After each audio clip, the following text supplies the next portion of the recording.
don't walk away or just walk away. I think it's just walk away. Walk away, Rennie. The Four Tops. They were a great band. A really great band. What's that one I liked from them? Dear, it'll come back to me. Anyway, hi George. The Pope will need to watch his job now. Blair is crossing over. Says Ron in Aberdeen. P.S. Enjoy your show. Stephen Redding asks, Donegal or Northern Ireland this afternoon? Northern Ireland. I did say it was in the north of Ireland, so it could have been Donegal or Northern Ireland. That's true, which is, I think, the point that he's making. Eric Ayrshire says, can you enlighten me as to what this European deal means?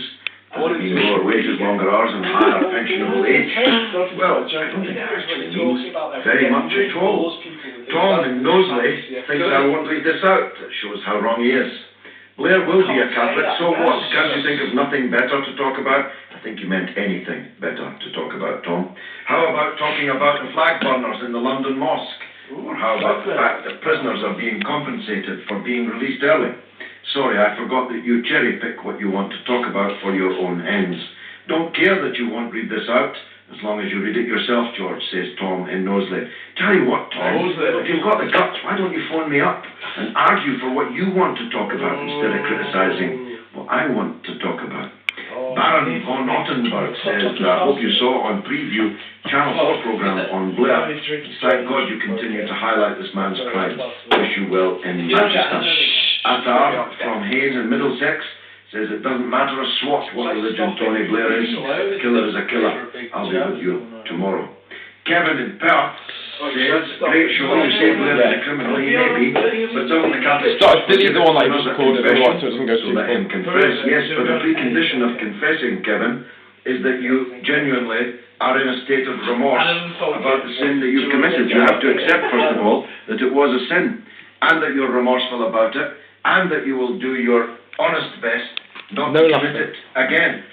Mick in Coventry says, that greeting from the Pope to Blair would have been, get thee behind me, Satan. Please repeat Blair's epitaph, here lies a rotter, here rots a liar. I forgot to put my name, and I want the world to know that demonstration in Manchester, George. Mick in Coventry, Mick, that was brilliant. Kendo says, how are you doing? As with other contentious zones, there will only be peace in Palestine when there is equal rights and justice for one of all. This is the key. In terms of the summer of law, fast forward 10 years to 1977 for the Clash classic I'm So Bored with the USA, which has never resonated so true as it does today. Keep up the good work, George, says Kendo in Glasgow. Now, Adam disagrees with me, so he's on next. Adam, fire away, son. Hi, George. Hi, you're on the air. Hi there. I'm calling from a student house in Leeds, and I have to tell you that all the inhabitants strongly disagree with you on your stance with Israel. I'll just have to stagger on without their support then, Adam. Oh, I'm sorry to hear that, but I do have good news, because we do consider you a cult hero, and we respect you for your oratory skills. But I'd like to make 2 points on the Israel-Palestinian issue tonight. Yeah. First of all, I find that when you're debating Israel, you often try and lower the tone of the argument by labelling supporters of Israel as Zionist propagandists. So, as we go on tonight, I really don't want you to do that. Second of all, I was listening, particularly after the demonstrations concerning the continued occupation of the West Bank, Palestine, as you may call it. And I think you provide quite an unbalanced view. Well, I do.